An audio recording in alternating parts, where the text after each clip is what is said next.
warahmatullahi wabarakatuh. Halo semuanya, perkenalkan nama saya Petri Hulianda dari kelas 1B Keperawatan Poltekkes Kemenkes Pangkal Pinang. Nah, di video kali ini saya akan membuat tugas psikologi tentang bagaimana sih pusat kesadaran manusia secara fisik berhubungan dengan korteks prefrontal. Jadi, pusat pengaturan kesadaran diri pada otak adalah jaringan paralimbik yang terdiri dari beberapa area, yaitu korteks prefrontal medial, korteks parietal posterior medial, korteks cingulate posterior, korteks cingulate anterior. Jadi, yang saya bahas kali ini yaitu salah satunya korteks prefrontal.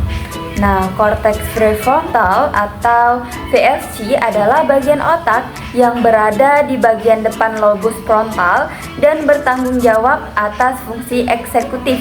Fungsi eksekutif ini meliputi seperti pengaturan perhatian, pemrosesan memori, penghambatan respon, perencanaan dan pencapaian tujuan, pengambilan keputusan, pengendalian diri kepribadian, dan pemikiran abstrak. Korteks prefrontal mencakup sekitar sepertiga volume otak manusia dalam banyak hal. Korteks prefrontal memberikan respon kognitif, perilaku, efektif, dan psikologis yang merupakan antitesis dari respon yang dipicu selama stres. Pada saat yang sama, korteks prefrontal dan sistem stres saling menghambat aktivitas. Nah, secara fisik, korteks prefrontal berhubungan dengan berbagai area otak lainnya melalui jaringan neuron. Interaksi antara korteks prefrontal dan struktur lain seperti korteks sensorik, hipokampus, dan amigdala memungkinkan integrasi informasi yang kompleks dan kesadaran diri. Jadi, aktivitas dan kesehatan korteks prefrontal sangat mempengaruhi bagaimana kita mengalami dan menyadari dunia di sekitar kita serta diri kita sendiri. Korteks prefrontal sendiri berfungsi untuk mengatur dan mencapai tujuan yang diinginkan.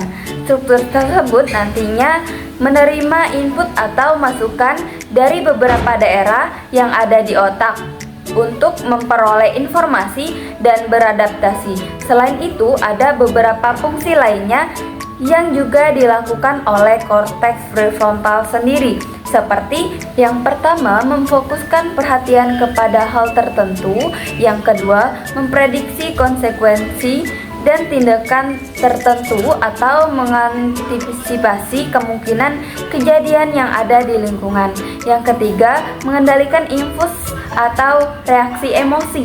Yang keempat, merencanakan masa depan. Yang kelima, mengkoordinasi dan mengatur aktivitas yang bersifat kompleks. Untuk perkembangan kepribadian sendiri, korteks prefrontal berfungsi besar untuk membuat orang mengambil keputusan secara sadar sesuai dengan motivasi yang ada, sehingga memunculkan adanya rasa tendensi atau kecenderungan, misalnya mendekati seseorang dengan maksud tertentu. Pusat kesadaran manusia secara fisik yang disebut korteks prefrontal berhubungan dengan berbagai fungsi kognitif dan eksekutif. Berikut adalah beberapa cara bagaimana korteks prefrontal berperan dalam kesadaran manusia. Yang pertama, dalam pengambilan keputusan. Korteks prefrontal berperan dalam proses pengambilan keputusan yang kompleks, memungkinkan individu untuk merencanakan masa depan, membuat keputusan, dan mengelola emosi.